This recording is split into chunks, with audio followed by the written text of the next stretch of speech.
All right. Hi, everybody. I'm Devin Waugh, the instruction librarian at NC Live. Today, we have our effective communication webinar that's being led by Ann Moore. She has delivered this session many times in person.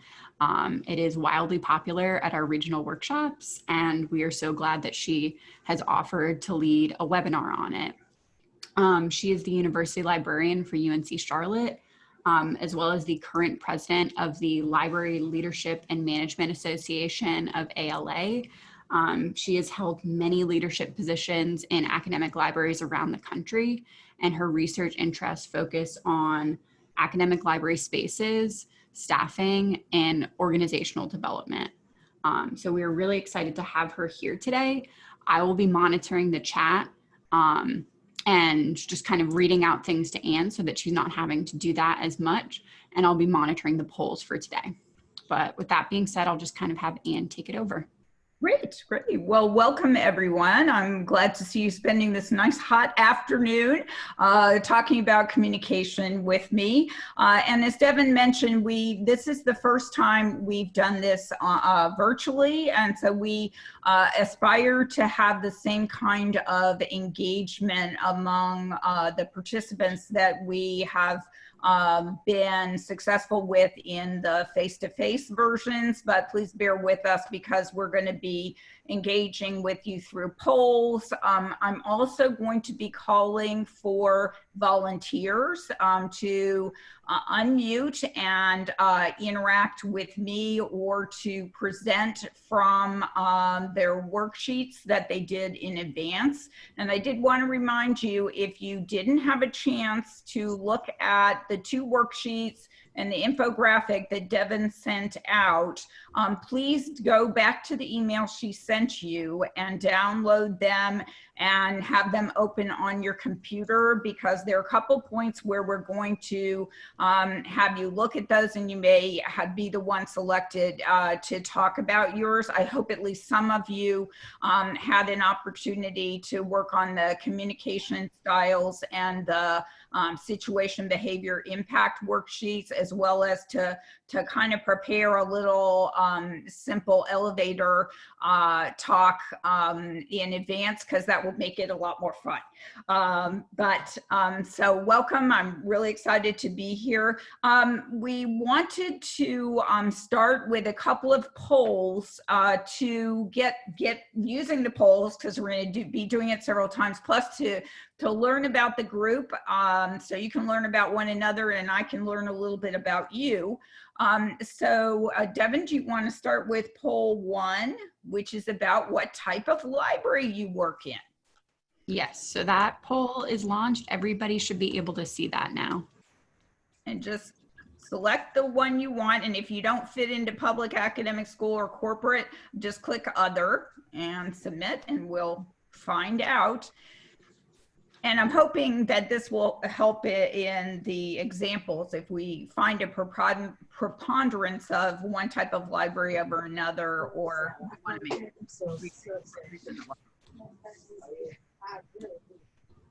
Oh, please mute it. I think so. Yeah, somebody has their mic unmuted, so just make sure that you're muted right now. All right, we have almost everybody has participated. I'm going to share it out now. Okay. Oh, great. Lots of public and academic, a few school. Okay, that's great. Oh, wonderful. That's great. I wonder what the others are. Probably museum, maybe. You could type in the chat if you use the other category and let us know what type of library you're in. In the meantime, while you're doing that, let's get started with poll 2. Yep.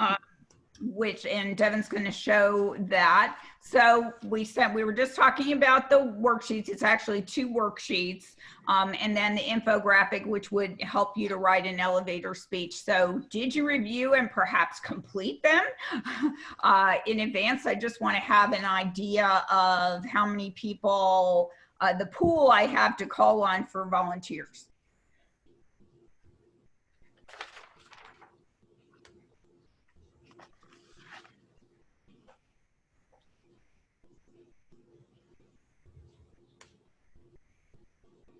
Give you just a minute to do that.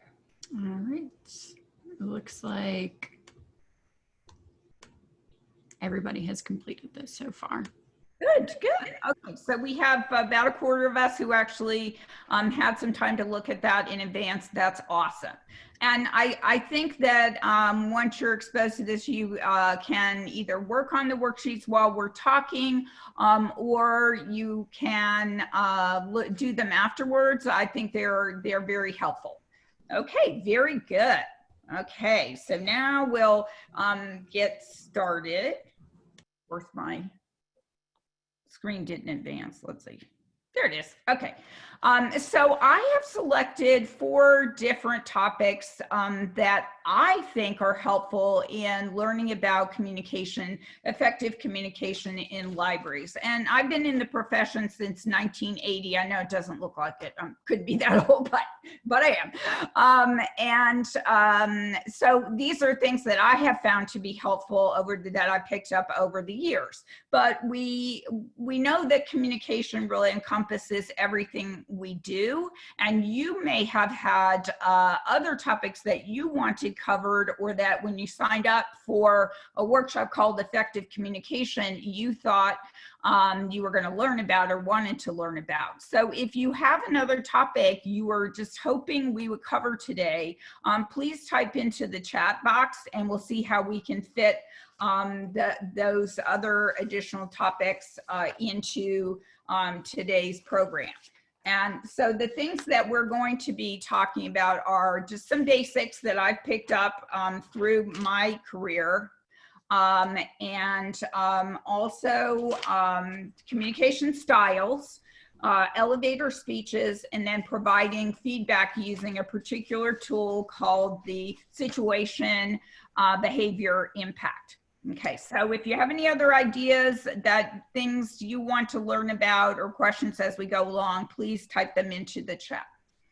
Okay, so now I'm going to give you some really basic things about communication, and they apply to pretty much all professions, and even when you're in your home or in your friendships or in your churches or your normal life, that it can be really powerful tools. And a lot of them are intuitive, but you may not have focused on them before.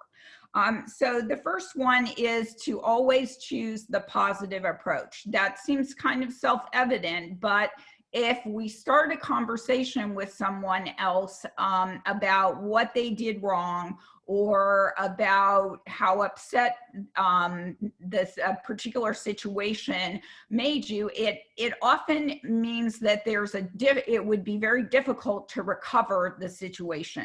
So I found it very helpful to use myself and keep in the back of my mind, what is the good side of what this is. There's a particular technique called the sandwich approach when you're interacting with someone about something that's uncomfortable, or you're trying to give some kind of correction or coaching. The sandwich approach is that you start with a positive comment, looking for the bright side of what you're communicating. Then you cover the kind of negative, controversial, upsetting, coaching kind of material. And then at the end, you circle back to something positive again, so that you always end on a positive. Seems self-evident, but that's really important, because if you start with the negative, everything goes downhill from there. You, in a work environment and any environment, you always want to be respectful. You want to maintain your professional demeanor, and you want to be objective, not personal. The next one is the key to everything, I think, and that is if you're talking with anyone, you don't want to talk to the individual or say they've done something wrong. You want to talk about the behavior. Behaviors are isolated events that are really something that happened, and they're not attached to the individual. who you're talking to. They are an event and they can be changed in the future. It's when you attack the individual that the situation declines. Very much about the same thing as the positive and being professional. The next one is something that's really helped me over time. And I have to admit, I'm an introvert and I was an English major, so I like writing. But I find that writing and practicing, if there's going to be a difficult conversation that I have to have, it really helps me. It does several things. It ensures that I would be clear when I was speaking because I thought about it rationally, written it down, and practiced it. It ensures that if an opportunity suddenly comes up in which I have to talk about that material with that person or someone else or a group, then I'm prepared for it. I've already prepared for it. It also gives you an opportunity to kind of step back and think about it rationally and kind of diffuse the emotionality. And it's similar to what we say is don't ever push the send button on an email when you're angry. It's the same kind of thing. Step back. If there's something you have to talk about that's difficult, step back, write it down sort of in a journaling process and practice what you would say to test yourself so that you're ready about how to handle that situation. The next thing is to have difficult conversations behind closed doors. This seems self-evident, but I'm sure all of us working in libraries have seen at the public service desk situations that really should have been handled behind the scenes, often between employees where a patron overheard it, or even with a patron in which it's happening out in front of other patrons and the staff. And it really should be done to the side with one or two people handling it. So you need to determine when there's going to be a difficult conversation, if it's best to do it one-on-one with that person or to have a representative for you and a representative for the person you're talking with in presence of it. I usually try the one-on-one behind closed doors first, and then if it seems like we're not communicating, then we will get each a backup so that there's someone to be echoing and hearing what's happening from both perspectives. So I think that's a very helpful way to go. The next one is to maintain your composure. This is related to professionalism. If you feel like you are losing your cool, it's okay to say, you know, I'm not feeling comfortable with this right now. Could we talk about this tomorrow or in a couple of days when we both had a chance to calm down? That is fine to do that. It is preferable to losing your cool in front of even the one person or worse, a group of people where there's a lot of feather unruffling that's going to have to be done. So it is preferable to take a step away from a conversation than go on when you're each beyond your limit of what you can handle emotionally. Another important thing is to repeat concepts multiple times. One of the toughest things I learned when I became a library director the first time is saying it once is really meaningless because you don't always have everyone paying attention. They might be on their phone, or here we are in all these Zoom calls, and you may have some distraction in your household and you miss that particular part of it. So it's very important that you repeat and use a variety of different communication means, particularly if you are presenting new information that might be upsetting or is controversial or involves some kind of action on other people's part. That by the multiple times, I've always heard a rule of thumb that you had to say new information 7 times, or at least in 7 different ways, or not 7 different ways, but 7 times using multiple communication means to really have it sink into people and give them the chance to surface questions and understand it. And by variety of communication means, I mean oral, written, could be a video, could be infographics, could be chats, social media. We've got a variety of different communication means at our disposal now, and you really have to gauge what the message is and how it's most effective to do it. I have found that for big things like our all staff meetings, that it's helpful to not just say it orally, but have it written. We put it in a Google Doc agenda with links to all the slides, links to any relevant document. And that way the shifts that are not able to attend the physical all staff meeting are able to get that information later. And of course we share it with everyone. That really helps to get the information out. And we know when marketing to and engaging our patrons that we're not just going to put it on the website. We're going to send an email. We're going to put it up on multiple social medias methods, and we're going to have it in a brochure. So the same applies to any kind of communication.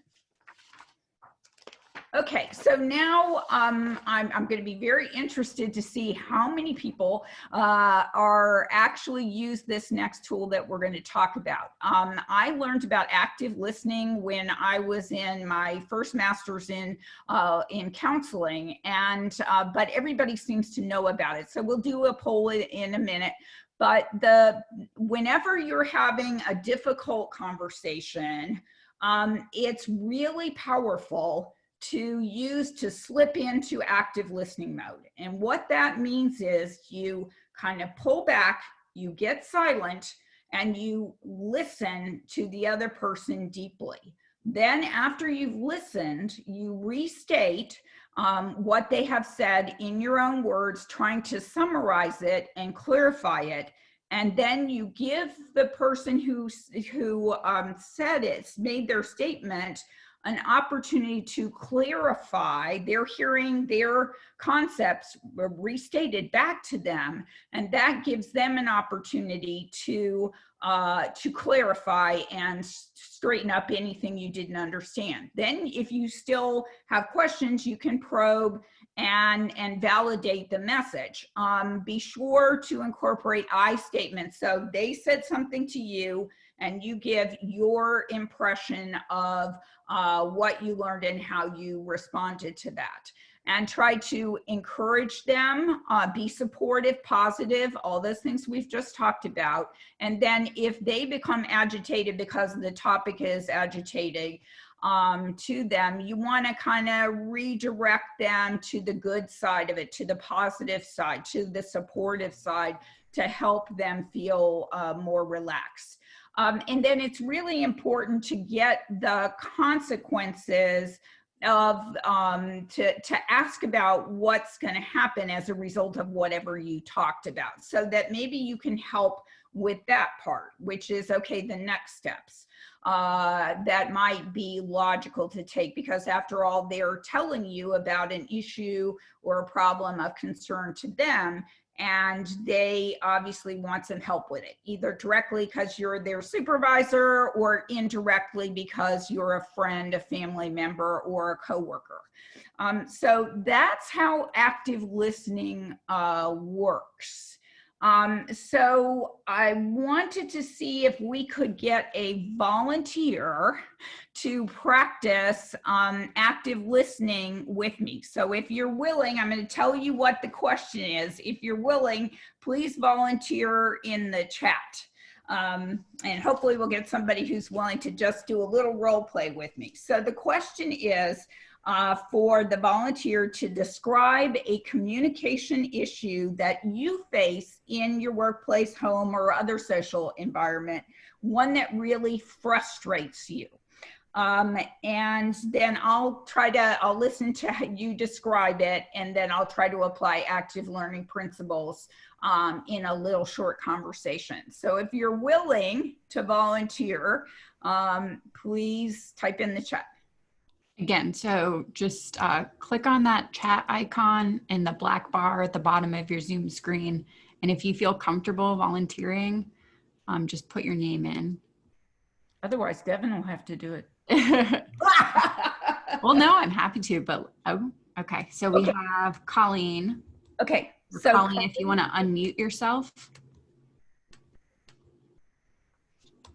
whenever you have kind of your scenario prepared. Yeah.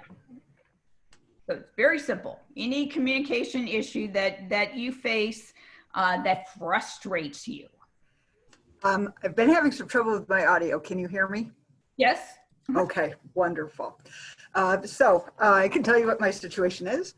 I have a policy. I'm the library director at my school, and my policy is that I ask the library staff not to use the cell phone when they're on duty at the reference desk. And this is a habit that is rather difficult sometimes to remember on behalf of the staff, and also to enforce as the library director. And so I had a situation where a staff member was fairly regularly using the cell phone, and I needed to address that with the staff member. Okay, great. Well, thank you, Colleen. So what I'm hearing you say is, in your role as the leader of your library, you have a policy that staff cannot use the cell phone when they're working at the public service desk. And that you have had at least one person lately who has not only been breaking the policy, but has done so multiple times. And now you need to approach them about this issue. Do I have that correct? You do, yes. Okay, and so what have you thought about doing? I think you're in quite a conundrum there, and I want to hear your thoughts about how you might approach that, or how you have. So the situation has been addressed. I first reminded the staff member of the policy, and I said, you know, I don't like it. I don't think it's professional. This is my reasoning. You know, I understand that this is something that maybe we forget sometimes. Yeah. So then the next time that it happened, well, the policy hasn't changed. Right. Why are you bringing the phone? Is there something that I should be aware of? Is there a special consideration? Yes, good. That's really good. So very sympathetic that there might be some reason that she couldn't wait for a break, or, you know, make all her phone calls, step outside. Okay, and how did that go? So I was assured that there was no medical situation or emergency situation, just I forgot. Okay. The third time, I said, you know, I've noticed this again. The policy has not changed. My feelings about this have not changed. Why is this happening? And there wasn't a really good explanation. And I finally said, look, if you disagree with my policy, don't break it. Talk to me. Maybe there's something that I'm not taking into consideration. Maybe there's something that I can. And so I think we've come to a better understanding, because it was brought out into the open that this was basically I don't agree with it, so I'm just going to do it my way. Oh, wow. But now, when you found out about these incidents, were they because you observed them, or are other staff reporting them to you, or worst case, patrons? No, I was the one in observation. Okay, okay, so it is firsthand. Yes. And you know, one of the I hate to recommend some because I think you've dealt with it well, but you know, you might talk about the service desk behavior policies at a staff meeting to see what other people think, and that might help her to understand that it's something that's being applied equally to everyone. Have you done that? I have. We're a very small staff. Okay. So it isn't like there are 15 people to whom I could say this is, but I think trying to model it is my big thing. Is I try not to take my phone out there once in a great while. And I don't want it to be a, you know, where I'm sort of the phone monitor. Right. But I want them to understand my reasoning and why I've put that policy into place, and that if there are things that I'm not looking at or not understanding their needs, you know, I don't try to limit it in their office. It's just when you're at the desk, I don't think we need to be on the phone. And that it sounds like you're very sympathetic to everyone and trying to work with them so that they're comfortable when they're giving customer service. But of course, if I were a patron and I walked up to the desk and the staff member were speaking on the phone, I would be upset about that. I might not. I'm kind of shy and I might not complain about it, but I would think, there's something wrong here that the employee who's at the desk is doing their own thing. So I would wonder if it wouldn't be appropriate to even extend the policy to when you are on the service desk, you leave your phone in your desk or in your purse. After all, we've only had cell phones for a few years and we certainly survived before that. Right. Yeah. Does that help a little bit? It does very much. It's nice to have support. Enforcing policies is not the easiest. We've had more of an issue with the staff are really good about it, but I'd say the student assistants who are shelving in the stacks, and they're supposed to be available to help patrons find books when they're in the stacks, because ours are very, you can get lost easily. And that's been more of a difficulty because the students who are shelving perceive that no one's watching them. But it's in the agreement that the student assistants signed. But so very good. Thank you so much, Colleen, for volunteering. But do you guys see how that, it's not that conversation was any different, but if when you're conducting a conversation, talking with someone about something that's difficult or that they need help with or that's emotional, this method of active listening can help you sit back into the supportive, positive, encouraging role rather than a ganging up on others, or it's just a very helpful way to connect and empathize with the person you're having a conversation about. It's very important for leaders. It sounds like Colleen has been handling this very, very well. But you can see how she really herself bent over backwards to use active listening in her conversations with the employee. And was very gentle and positive in restating the policy, but still being understanding about the employee. And she got down to the basic that the employee didn't agree with the policy, and that's why she was not cooperating. So now we want to find out a little bit. We have another poll, Devin, and we want to find out who uses active listening.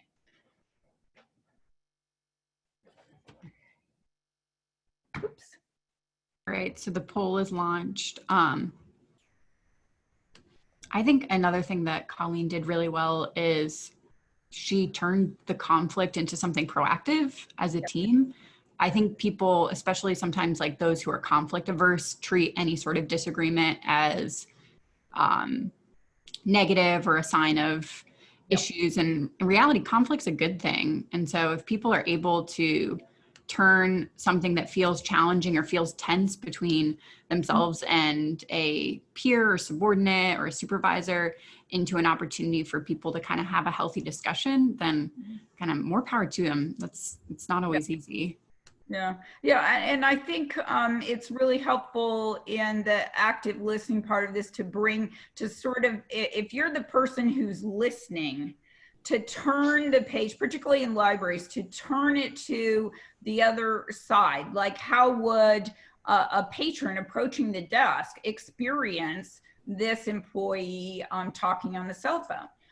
That's a good thing, that as the person listening, that you can be helpful in sharing, in giving ideas to the person. So very good. So how did we do on our poll? All right. So it looks like almost everybody. Good. Oh, great. Excellent. Oh, I love that. That makes sense, because, you know, we're in libraries and we care about people. I think a lot of active listening is about really connecting and showing empathy for the other person. And I'm really encouraged to see that so many of you are using active listening. That's really great. Great.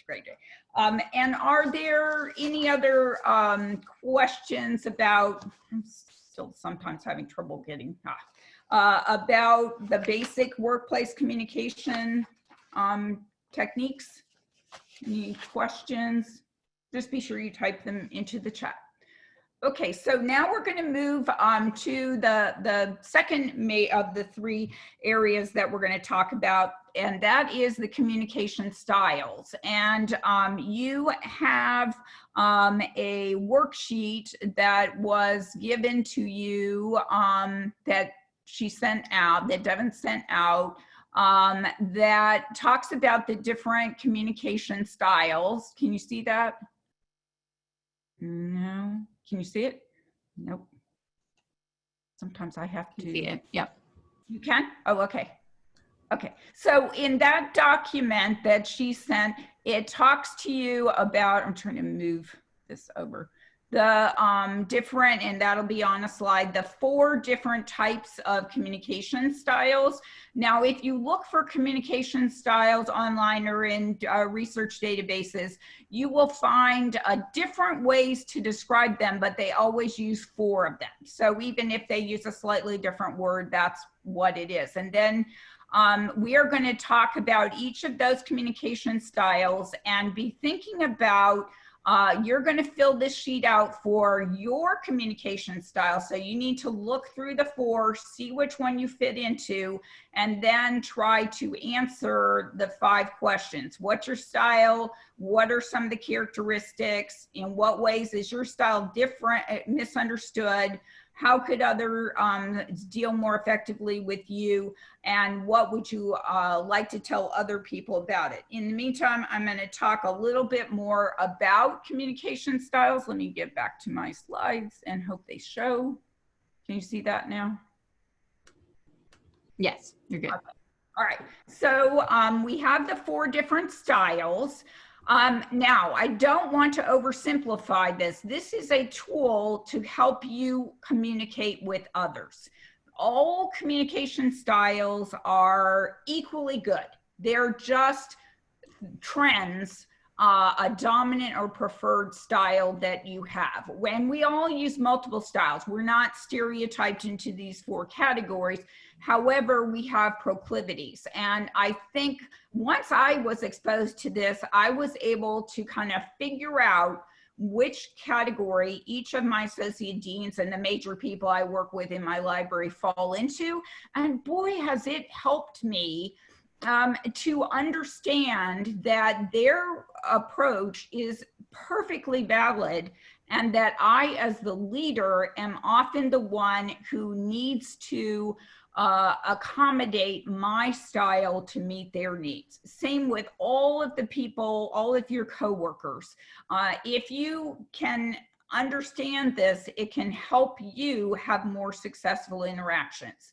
So an individual's style often complements his or her personality. So introverts usually fall into either the systematic or the direct. Extroverts are normally falling into the expressive or the sympathetic. And of course, we know in introverts and extroverts, there's a lot of gray areas in there as well. So why do you think we should be aware of our own or others' communication styles? I would say it's because it'll increase our understanding of why they behave the way they do or talk or approach communication the way they do. But it helps us to understand the variety of people we interact with. It can be used to reduce conflict by accommodating to their style. It can increase productivity because we can get to the meat of what we're trying to do faster. And it can improve teamwork, which we all know we're working in teams to try to accomplish goals. So sometimes, I mean, it's really helpful to be sensitive to how the other person prefers to communicate. And what I would say is if they become stressed or agitated, you should be the one who tries to adjust to their style. This, in conjunction with active learning, can really diffuse a lot of situations. Now, obviously, you're not going to have typed everyone you interact with into these 4 styles, but it can be helpful as a conjunctive tool with active learning to diffuse situations that happen in work or at home. And as I said before, leaders really have to be on top of this and recognize both their style and why their style might frustrate others, as well as their employee style to adjust to that of their employee, to show respect for them, that their approach to things is extremely valid. So I can give an example of this. The way people communicate sometimes does not match the way they prefer to receive communication. I'm one of those people who really likes to have the one-on-one sit-down conversation, but for some reason, everybody in my family does not like talking on the phone. Now, texting is great, but I'm not a big phone person. But I do want people to send me emails if they are conveying information, because I want to be able to go back and look at it. And some folks have had to adjust to that I want to be able to go back and look at, data, and I don't want to hear about it, just orally. I want to see it written. And maybe I'm strange that way. Okay, so here are the different communication styles that we were talking about. Now we're going to add another dimension to this, and that, oh dear, sorry, get that out of there. And that is that there is a way for people who are of other styles to work with those styles. So if you are if you are dealing with an expressive person, you should remain calm, speak slowly because they're talking a million miles an hour, and try to control the space of the interaction. So you should be the calm person because they have a lot to say and it's gonna be a lot coming at you, and it'll be more effective if you aren't of that style to kind of slow the conversation down so you can absorb it. Okay, so that's kind of the approach you would take. Okay, so I want you to be, if you haven't already, trying to figure out what you fit into and think about other people who fit into the other styles, so we can talk a little bit about each of these styles. And we're going to have a volunteer to talk about each of them. And while you're kind of pegging yours, I'm going to talk about directs, which is the last one, but that's what style I am. If I can get back to my actual, stop that, go up, stop that, sorry. Okay, so here is the direct style, and this is just from my perspective. Everybody, oh, can you see it, Devin? Yep, can see it. Okay. So what are some of the characteristics? Okay. I'm very factual, rational. I wrote rational, data-driven, big picture. I really prefer detail-oriented, precise written descriptions and reports factually. And I don't respond well to emotionality during the fact gathering phase. And that's fairly typical of a direct. What is often misunderstood, some people think I'm insensitive because at the beginning, I'm interested in factual approaches, getting all the different options out. But then I'm thinking about the impact on employees and patrons, and I'm sympathetic to that. I just want to know the facts first. That's very typical of a rational, a direct approach. And then try to get through it quickly and get to the bottom line. Now, what do I want to tell other communication styles about my style? I'm always busy and engaged in something, but I'm very focused. That's also a characteristic of direct. And so I prefer to finish a task and don't deal with interruptions very well at all. So I prefer, you know, appointments, meetings, and stopping me in the hallway and expecting me to remember it after the meeting I'm going to, you know, while I'm thinking about the meeting I'm going to is not a good plan. So I'll always say, please back it up with an email or write an appointment. And that for other styles, that drives them crazy.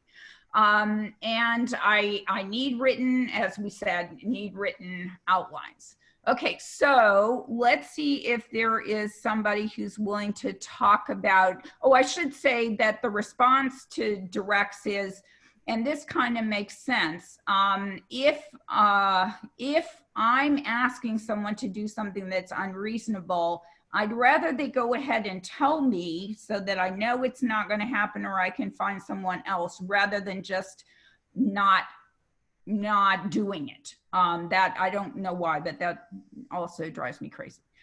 So let's see if there's somebody who's willing to talk about being expressive. Is anybody interested in talking about expressive or feels like expressive is their style? Just let me know in the chat.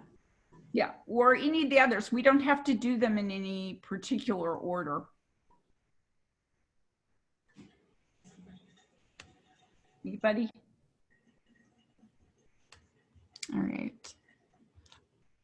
I personally am an expressive, so I'm happy to talk about it. Great. Yeah. So for me, when I'm excited about something, I let people know. And so it's very common for me if I have like a new idea or project I'm working on, I really appreciate when people kind of match my energy level, get excited about what they're working on, have a lot of passion for what they're doing. So if people are kind of like monotone or sound sort of apathetic about their work, it's hard for me to feel like connected or close, whether we're kind of collaborating on a project or a colleague. I think for conflict situations, remaining calm is important and speaking slowly to be able to kind of control the interaction and make sure that everybody's able to speak. But I grew up in an area where people talk very fast and crosstalk is incredibly common. And so that's something I've noticed in the last several years, especially that with my friend, with my coworkers, I have to stop myself if I'm about to interrupt them. It's like me excited about them or happy to kind of add into the conversation, but people can perceive it as though I'm not listening to them.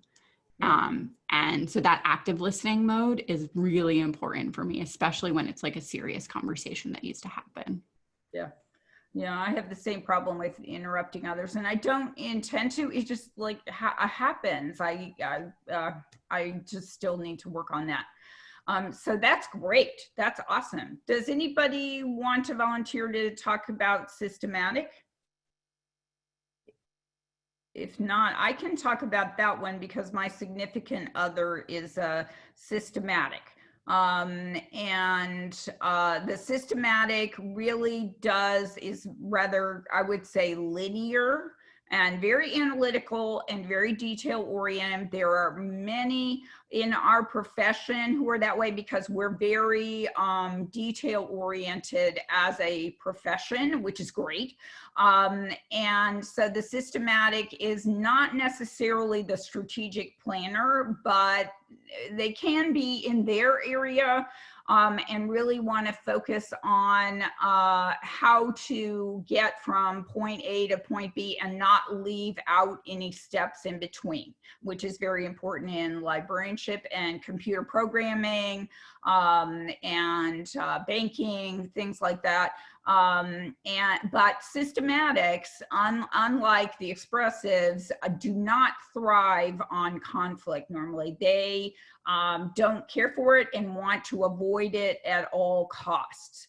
But again, a very powerful communication style. So the response to them is to be patient while they go through the explanation and help them fill in the big picture. How does that, whatever sequence they're talking about, whether it's applying metadata to a record or the policy at the circulation desk, help them see how that fits into the bigger picture and the strategic goals. So they're a little bit more tactical, and you want to help them to get that piece into the bigger picture and help them with confidence to complete the tasks and report on it. So that's about systematics. Sympathetics, is there anybody who is a sympathetic and wants to talk about that? Or you want me to do? I can do that one. Oh, okay. Maya, please. Hello there. Can you hear me? Yes. Okay, awesome. Well, hello, I'm Maya, and I believe I'm sympathetic. Some of the characteristics is that I can be a bit emotional whenever something's going on, so I'm not very conflict friendly. Like I would get, if whenever a conflict comes up, I can feel very uncomfortable sometimes because I don't really want to hurt anyone's feelings. So then I'm like, oh God, did I say something too bad, like too harsh or something like that? And it'll be on my mind for like a month. Yeah. And so I try to be encouraging, like if something is going on, try to keep upbeat, see how things are going for everyone. And so unfortunately, one of the misunderstandings is that a lot of people think that I don't take things very seriously. Oh. Like they might be like, oh, okay, this all stuff going on, why in the world are you going around bubbly? And so yeah, that's something that can be a little bit annoying. So like when I actually am upset, I really like it when people actually take the time to acknowledge my emotions instead of just saying, oh, something's bad going on, focus on this. So I'm not really sure if that's the full thing. So yeah. Yeah, that's really great. A lot of people who work at the public service desks in libraries are sympathetics because they're very good with patrons and listening to patrons, applying active listening, and supporting them in their needs. And that is the job of someone in public service. So where do you work in the library, Maya?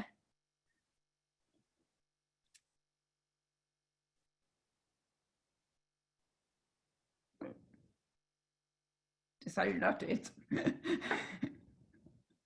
that's okay. Maya, can you hear Anne? Oh well. Okay, but Okay. I was just wondering what area of the library you work in. I didn't mean for that to be a hard question. Oh, okay, great. So you interact with people as well. That's great. And that's a real strength in working in libraries. That's really awesome. But I think that people sometimes think that people who are sympathetics might not finish a project, but that's not really true. It's just how they approach talking about things. And they're really great in interacting with other people. Yes, I agree. They don't like conflict, just like systematics don't.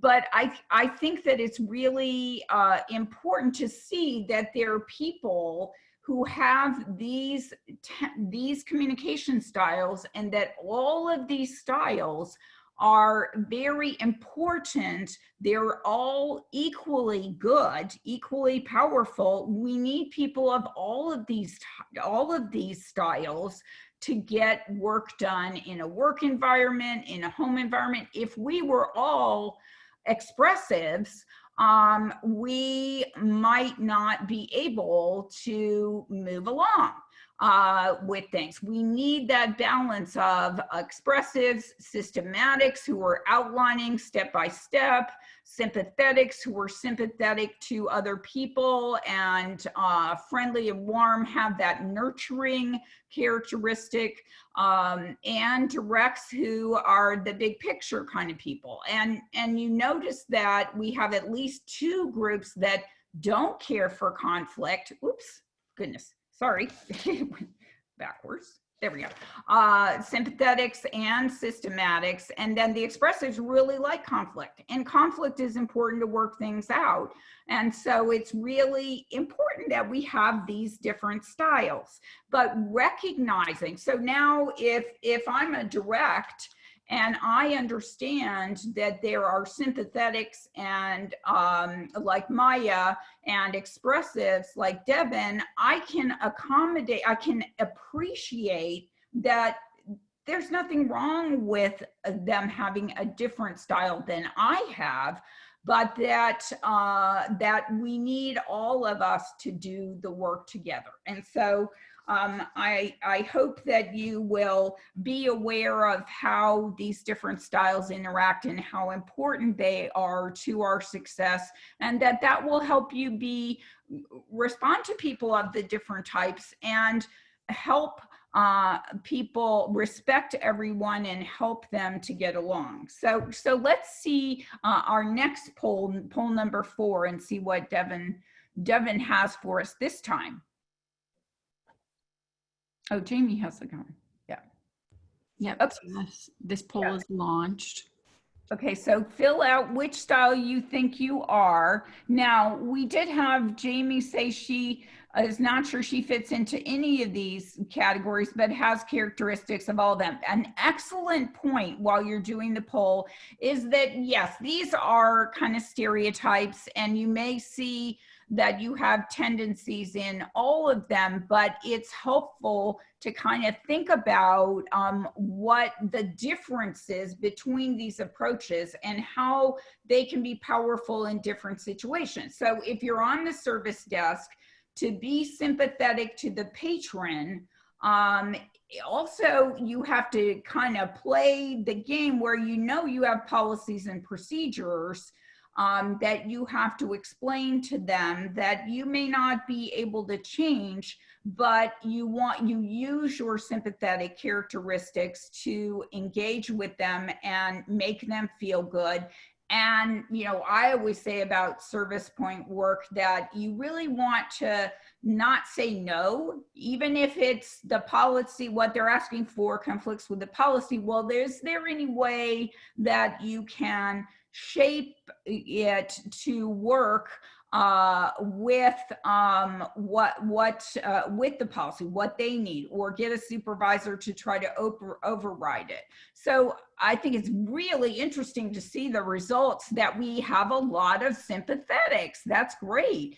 So almost 50% of us are sympathetics, and a lot of systematics, and fewer directs and expressives, and then almost 10% of us have no clear style, but I still think it's important to recognize the differences, because you probably are working with some people who you feel have a different style from you, and maybe you can see that they fit into these and then value that is perfectly fine, and that you're going to work with people of all types.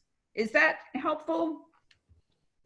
the last thing I want to say about it is that as leaders, those who are leaders either of your team or of an entire library, it's really important for you to develop a knowledge. I just can't tell you how helpful it has been for me to think about this in terms of the other people I work closely with, because I've been able to, when I've run into something that's just antithetical with my style, but I see that that person just has a different style, then it's easier for me to say, okay, it's fine for them to be that way. I need to bend my style to make them more comfortable and feel more supported and respected. Okay. All right. So, yes, any questions about communication styles? Well, we're going to go on to elevator speeches, but feel free to, if you have any questions, that would be great. Okay. All right. So elevator speeches, let me kind of explain this concept. The reason it's called elevator is that the idea is that if you are asked a question about who you are, what you do in the library, or anything relevant, that in the course of a 1 to 2 minute elevator ride, that you would have a brief, clear sort of commercial, like TV commercial, that you could present to that person. And when the doors open, you kind of hooked them and they ask you a question about it. They want to know more. And then you should have an example that could sort of pull out and contextualize what you've said to them. And so elevator speeches should be short and specific and powerful and memorable. Now, many of us who are leaders have many opportunities, such as with our boards and with possible donors, community members, anyone who is new to our environment and comes in and wants to know what we do in that library and, you know, has a question. So I did want to refer to you, I'm going to give you a little example, but I wanted to refer, yikes, don't hit that, to the elevator speech infographic that Devin sent out. Now, this isn't a worksheet, but is an infographic that was put out by the American Association of School Librarians. And they give sort of several examples and they talk about value-based language, which the idea is to give a positive spin on what we do in libraries. That's what they mean by value-based. And so the idea is that you would, so here's an example of what the librarian giving the speech would say is, I help parents and caregivers promote kindergarten readiness at the library so that their young children can start school ready to learn. Okay, very powerful, memorable, and it advocates for the library and the role of the library in early childhood education. Then they go on to some scenarios where situations in which you might, it might be nice to have a prepared elevator speech. So talking with a local community organization, what does the library do? Talking with teachers and school administrators, what does the library do for students? And talking with a manager or board member, what goes on in the youth department. So those are some examples. And I wanted to tell you about one, there are a couple that I have, but situations that I've been in where, say I have a member of my community board, I'm going to move to the next slide, so you can begin thinking about what your elevator speech might be. But so I have these community board of advisors And I was asked by a couple of them, why do more students than ever, you know, we've given them a tour and talked about all the library things we do in the library. Why do more students than ever come to the library when almost all of your resources are available online 24/7? So otherwise, why do we need an academic library, a 10-story building?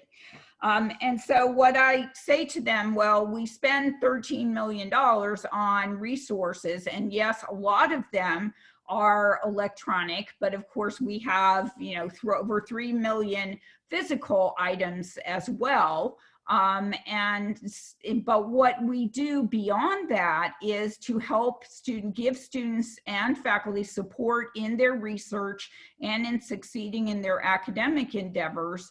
And we assemble a lot of technologies that they can learn to use and can check out so that they can incorporate their use into their schoolwork, and also to prepare to use them in jobs. And those will be the future employees in Charlotte will have exposure to that. And then we have a facility, which is the place on campus where students come to work either alone to study or in groups to collaborate on projects. And so that's more of our purpose. We also have special collections, and we have other academic support services like the Writing Center and the IT Help Desk in the library. And we're a place that they can be late at night and get office supplies and food as well. So we provide that kind of hub for everyone. Now that's probably a fairly long elevator speech, but that's the kind of thing. I mean, the biggest question I've been asked was by a chancellor about 5 years after the internet started, who said, why should we have a library? Everything is available online and for free. Of course, it wasn't for free even then, but so that's the real purpose of an elevator speech. But I wondered if there's anybody who would be willing to share, hopefully from a public or a school library, another kind of setting that I'm in, a quick elevator speech that maybe you've been asked a question in your environment. Anybody willing? Yeah, just let us know in the chat. Yeah, we would love to hear another example. You don't want to hear me talk all day. Anybody? If you're in a public library setting and feel comfortable, just let us know. Okay. Okay, Jerry, please. Medical librarian, that's great. Oh, I bet you had a good one.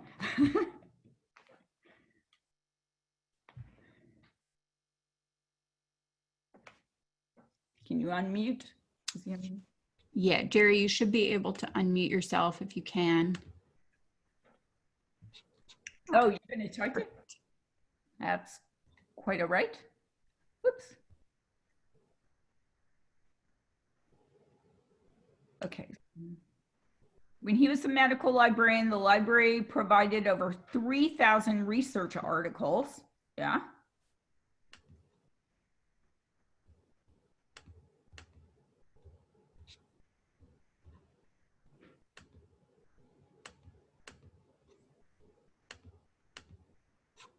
Okay, and assisted approximately 40 nurses and employees going back to school. Oh, that's great. Now see, while he's typing, this is information that a person would not typically know happens in a medical library. It's surprising to me that people might be exposed to a hospital library where they give public information, but they may not know the role of a medical library and the volume of people they help to, who end up helping the public. So 3,000 research articles and assisted approximately 40 nurses and employees going back to school. Excellent, Jerry. Thank you so much. Great. Great. Now I want another poll that asks people how many have been in a position where they've had to give an elevator speech. But my point is, that it's really is important, particularly if you're in a public service or leadership role, or even if you are an instruction librarian, or if you're working in the stacks, that you are prepared to answer the basic questions that people will ask you, and prepare in your mind how you would answer that. And this is great what Jerry did, so that, you know, even friends, or when you're at church or in a community group, people will ask you, well, what do you do in a library these days? You know, why are libraries needed? It's all free online. Okay, all right, very good. And thank you, Jerry, for volunteering. Okay, let's see if I can get to the next slide. Okay, so our last major segment, and we're doing pretty good on time, is providing feedback. Okay, so when I say providing feedback, that can be at the evaluation time if you're a supervisor, but this is also about if there's anything you observe in interacting with other people that you really feel you need to share with them. Now, even what Colleen shared with us about the cell phone use is an example of providing feedback. But on this slide, I kind of talk about the annual evaluation. And you've probably heard that you shouldn't, whether you're an employee or you're a supervisor, there shouldn't be surprises at the time of the annual evaluation. You should not receive an evaluation that looks like it's about somebody else because your supervisor never told you that they had some concerns with your performance. So the way to avoid that problem, if you're a supervisor, is to give regular feedback, sometimes called coaching, over the course of the year, so that you're dealing with little behaviors that can be adjusted, and so the employee does not find themselves at the end of the year, you're saying they've done these things and they had no idea, and they're upset and feel like giving up. It's very important in the probationary year that there be frequent coaching and feedback to support the employee to succeed. So rather than just saying great job, which you should do, or you shouldn't treat an employee like that, that we have a model that we're going to talk about, the situation behavior impact model. And as I mentioned, it's about shorter instances. Now, why I think that this model is important, and again, I want to show you that Devin, this was the last thing that Devin sent out, and this is the worksheet. And we asked you to think of an example of unprofessional behavior, could be individual or group. And I'm going to talk a little bit about the situation, behavior, and impact. And the goal of the situation behavior model, so hopefully you'll get that. I'm going to go back to my slides for a minute. Okay, is to help the employee to learn how they could behave differently later. And that's the important part. Without them being upset, you're treating an individual incident of behavior and then giving them the opportunity to handle it differently and hopefully make that connection that it needs to be done in a different way. And in the situation, so let me describe what it is. The first thing is you have the 3 blocks, and you want to write a little paper about the incident that you observed. Now, it's most important that you actually observed it. So Colleen was able to talk about the cell phone incident because she observed it firsthand. I'm often in the situation where I'm supporting a supervisor who observed a behavior they're trying to address, or who has heard it from somebody else who observed it, so it's really third or fourth hand by that time.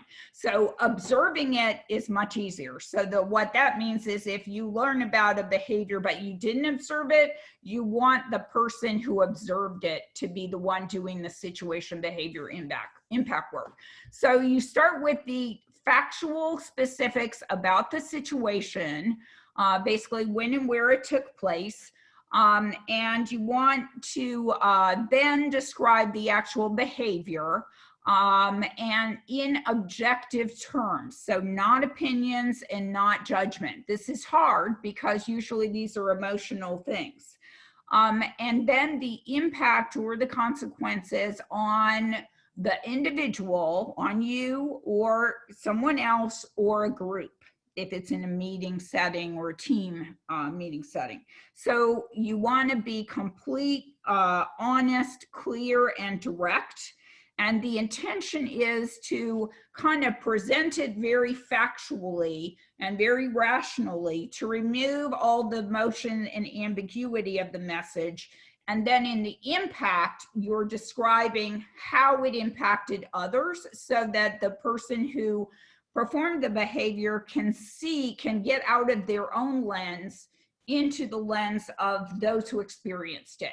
And from that position, hopefully get them to describe what they will do differently in the future. So sort of turning the light bulb on about how that behavior impacted those who observed it themselves. Okay, so I have an example, if I can find it in mine. I gotta move this down. This is it. Okay, so I have an example, and this is kind of a simple one. I don't mean to minimize and say they're all simple, but and I think Colleen's was a really good one. But so I just want you to get the concept, and the way you can use this is like we were talking about writing and practicing. I have done this a couple of times when I have experienced a behavior that really upset me. And then by working through this process, I was able to deal with it myself and decide what to do with the information later. So it was learning for me and sort of dealing with my frustration with the issue. So here's the situation that I'm talking about, and this is about cell phone use as well. So we have a leadership team meeting, approximately 12 people, large conference room, everybody spread around a table, and we have agreed upon meeting norms that include such things as taking turns when speaking, taking the library-wide view because they're representatives from various units in the library. So instead of just having your unit perspective, we're talking about policy changes and, you know, typically things we're going to do, committee charges, things like that, issues. Then you want to take the library-wide view, avoid use of personal devices unless taking notes on the meeting, and being respectful of others. Basic things that would be in meeting norms for any work group or committee you have. So you can see that that's actually forcing you to talk about, okay, what is this situation that this behavior came into? It might be 10 p.m. on Monday night at the circulation desk.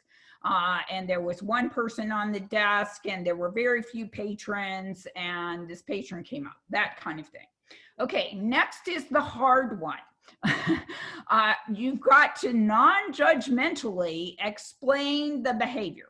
So I say during the last 3 meetings, several attendees have been looking at their cell phones, interrupting other speakers, and focusing at length on the interests of their own unit as opposed to the entire library. Now, I'm posing this as though it's happening in the committee, so it's multiple people. I would be presenting it to the committee or preparing to take action in the committee.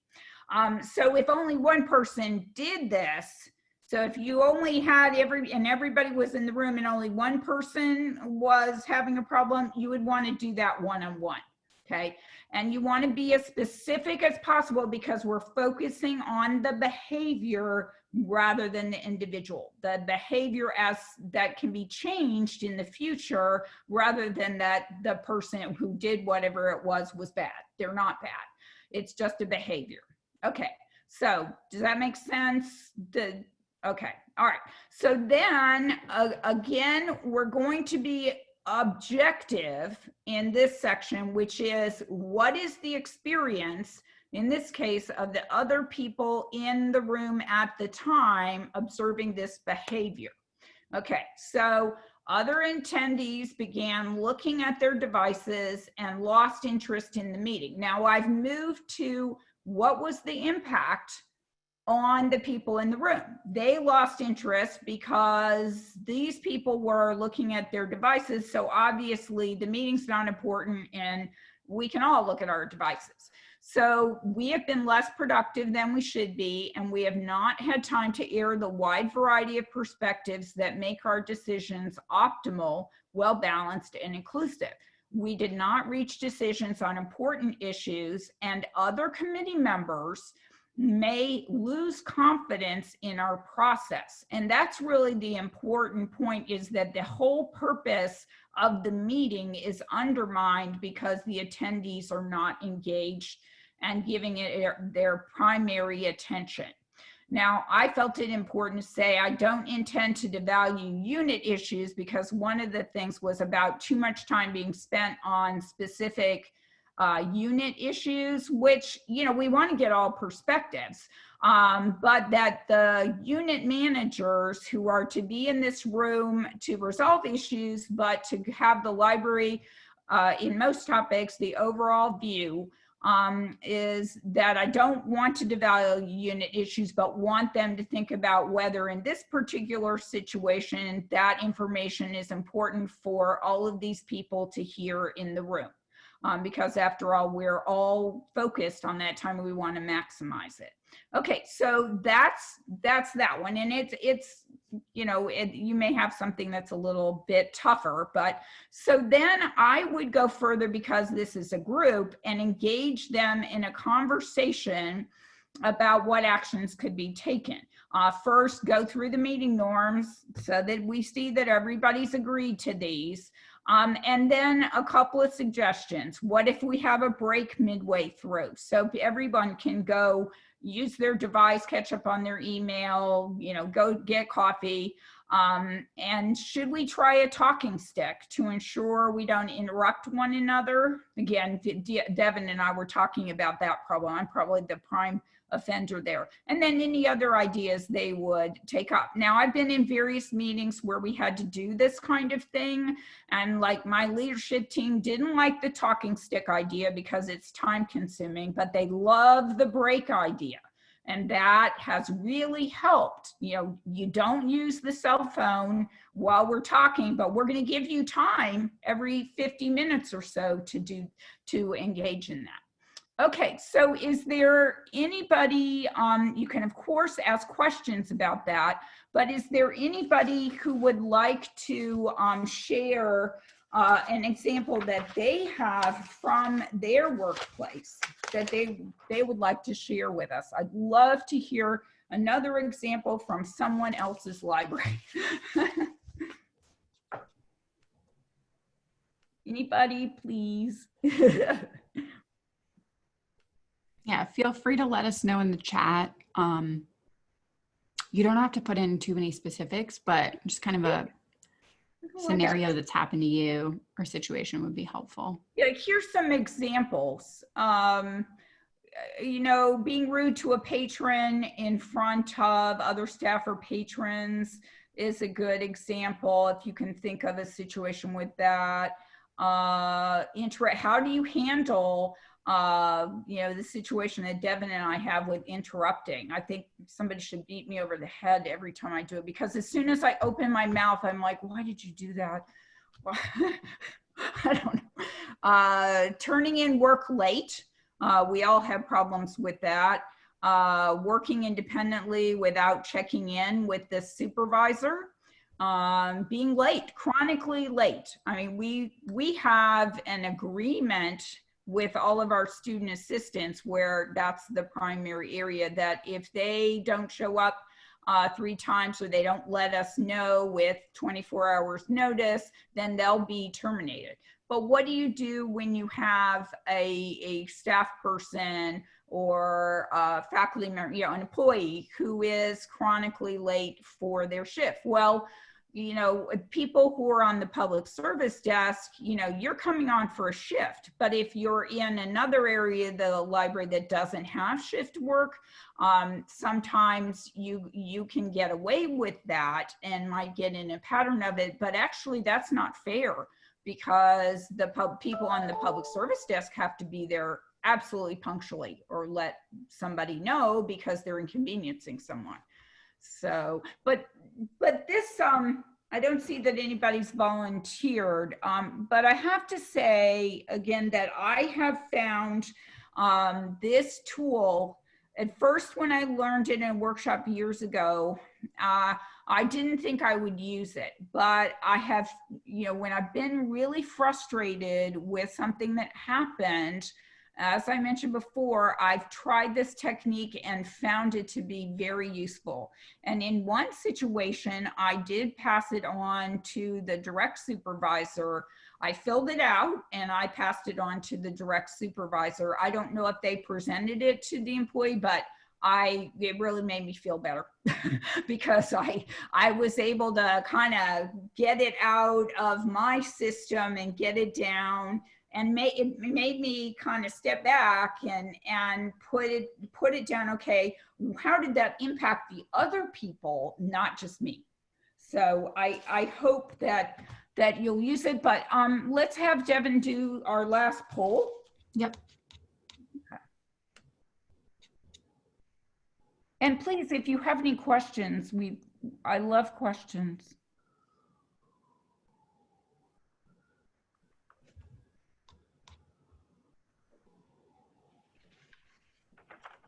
Any questions you have at all on it would be great.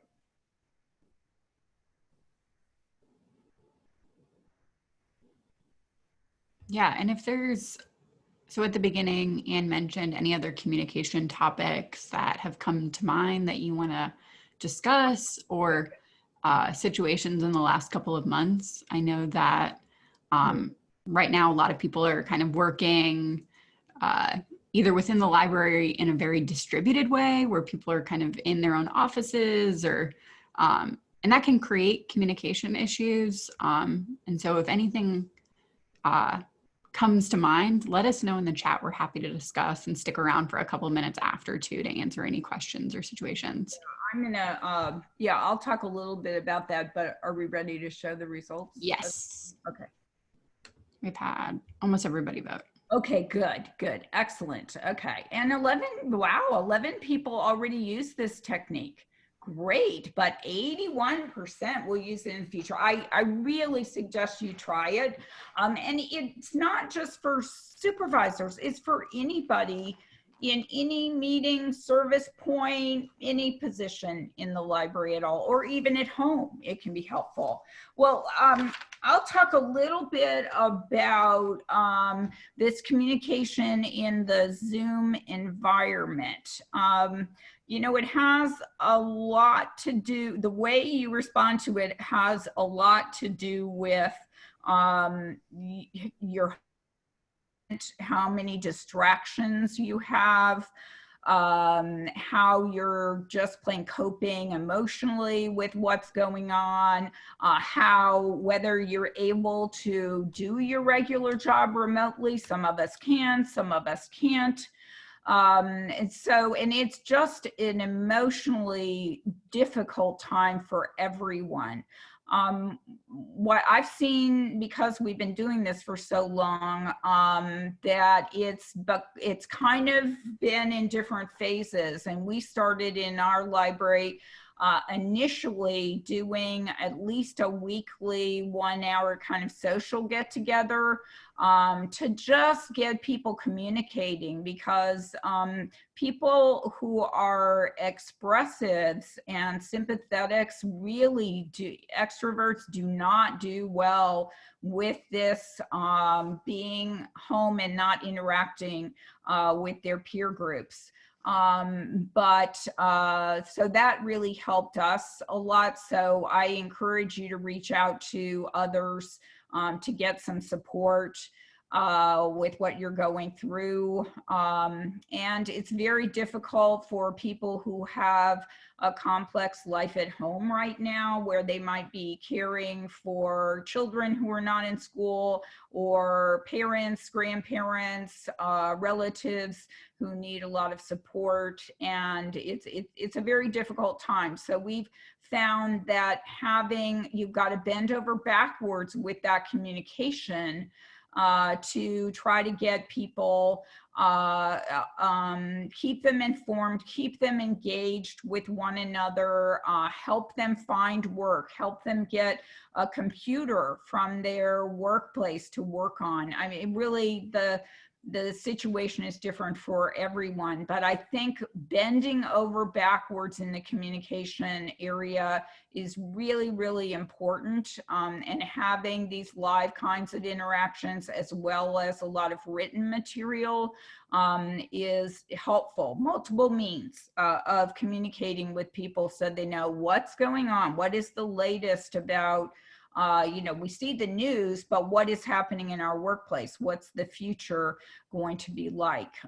So I encourage you, even if you aren't the leader in your environment, to try to get things going. And we've been doing all kinds of training and programming that have really engaged a lot of people. And one thing about these online meetings, as you're experiencing today, is there are lots of folks who don't speak in a large meeting. They're not comfortable with that, but they will type into the chat window. And that is a great open opportunity to get people to engage who do not normally engage in the typical environment. So even though we don't want this to go on any longer than it has to, it is still, it can be a way to bring people together from wherever they are. So that's my take. Anybody else have questions? I lost where. Are you there, Devin? Yep. Can you hear me? Yes, I can. Cool. I just can't see your picture now. Okay. Oh, really? Okay. So let's see what's going on. Oh, that's okay. As long as you're there. Any questions that general questions on what we've talked about, or other things you want to talk about related to communication? Any issues you've had that you kind of, well, we haven't really talked about how to solve them? And do you want to switch to the last slide with your contact info? Oh, sorry. No worries. There we go. Yes, I'm happy to engage with anybody. If you have any questions, or you want to talk about anything, my email, this is my default one, but I also have an alias, ann.moore@uncc.edu as well. I probably should have put that one in there since it's easier to remember. But yes, I hope this has been helpful, and I'm happy to help, and I appreciate your spending some time this afternoon talking about communication. I hope you'll try these tactics. They have helped me. And I hope that you will try them. And I appreciate the people who volunteered, Colleen and Maya and Jerry. Thank you so much for doing that. I know it's hard when we have a big group. Thanks, Anne, so much for taking the time to do this. Thank you. Yeah, really appreciate it. Glad to. So I'm going to resend out the worksheets that you sent me earlier, so that in case anybody who hasn't had the chance to fill them out has the opportunity to, I'll send out a link to the recording later today, as well as a feedback survey. But Thank you all so much for being here today. I hope you have a good rest of your Wednesday. Stay cool. Yeah, seriously. Not a good day to have your air conditioning broken. Mine's up, but I'm just saying that. Thank you. Yep.